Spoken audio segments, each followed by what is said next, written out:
We got into wolves 11 years ago for the filming and photography purposes, and this is Casey's gig. This is what he's always wanted to do.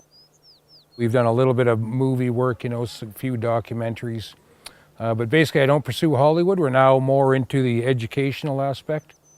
The facility, we offer different levels of programs to the public. For one, the general visit teaches people all about wolves. People can come in for admission fees and take part in a 25-minute interpretive program. So they're learning about the adaptation of wolves, they're learning about the conservation of the wolf, they're learning all the facts and things that they would ever want to know about a wolf and the purpose that they play for us in our forest. Our goal is to try to spread our mission as far as possible, and teaching the young is the key. Caribou, sure. Moose. Canada's supposed to have the second highest wolf population left in the world, second to Russia. But the density in the Central Rockies is among the lowest in the world. And only 5% of them are dying of natural causes. 95% is human impact. You know, we all know the talk and what we want to talk about. Basically, we don't get too scientific, but we just try to tell people how the wolf works in the environment as a whole.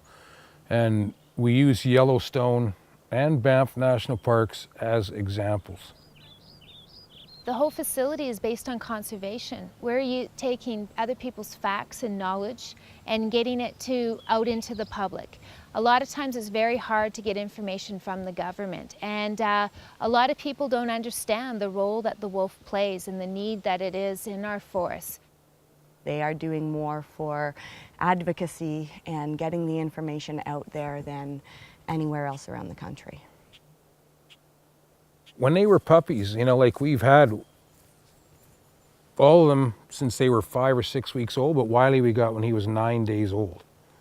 So who else is he gonna follow? Us, right? I mean, he's 9 days old. But the other ones, Tuck and Maya, for instance, got them at 6 weeks. It took 3 months before they really felt comfortable around us. It took a long time for them to learn to trust us. Wolves are very shy and elusive and very submissive animals. They're not aggressive like people think. They're the exact opposite. And so that was the hardest part about walking with them, is they just had to trust us. I had to gain their trust. Once I had that, it was easy. Where wolves, we are part of the pack, and so there's social bond, and I think that's part of it.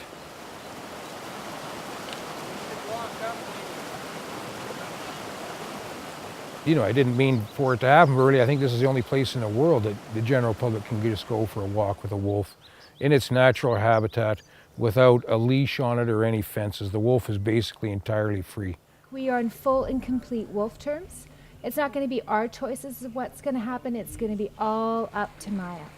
So first and foremost, we're not going to her. She's coming to us.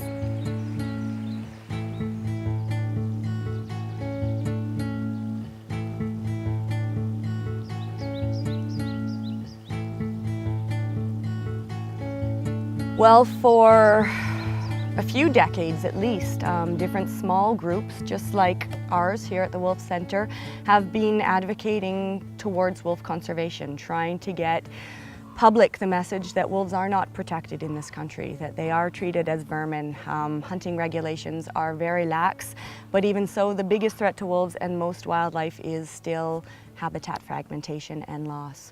So the goal of the coalition really is to get all of those different small organizations working together, not only wolf conservation groups, but any conservation-oriented group, as well as hunters, trappers, ranchers, recreationists, First Nations, scientists, activists. We've all got to really work on the same thing together, which at this point is habitat protection. If you look at Yoho or Kootenay National Parks, only about 1/4 of those valley bottoms are actually suitable to prey. So that really limits the availability of wolves to move around and spread out. The average pack territory range, for a pack in Kootenay, and that could be usually 5 to 9 wolves, is about 2,500 square kilometers. Our primary goal for the coalition right now is to establish buffer zones around the national parks here in the Central Rockies.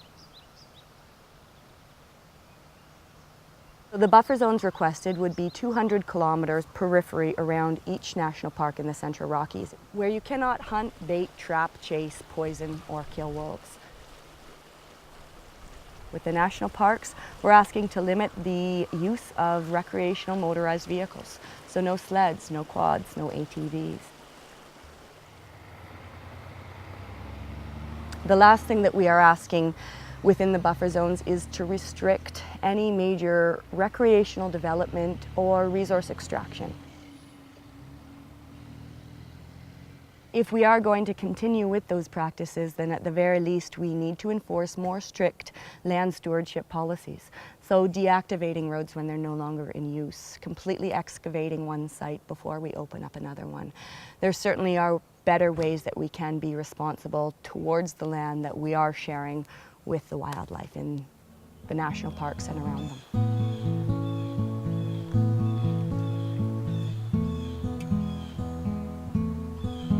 It's one of the last places left in the world where we are able to do that. There's a healthy wild wolf population left in this country with varying genetics and the habitat to still support them. But if that's going to be something that is going to be a part of our future, we need to plan for that and we need to manage for that. We're either going to be the most vilified in history as having wasted what has taken nature millennia to perfect in top predators, or having finally come to our senses to set the land aside so that we can coexist.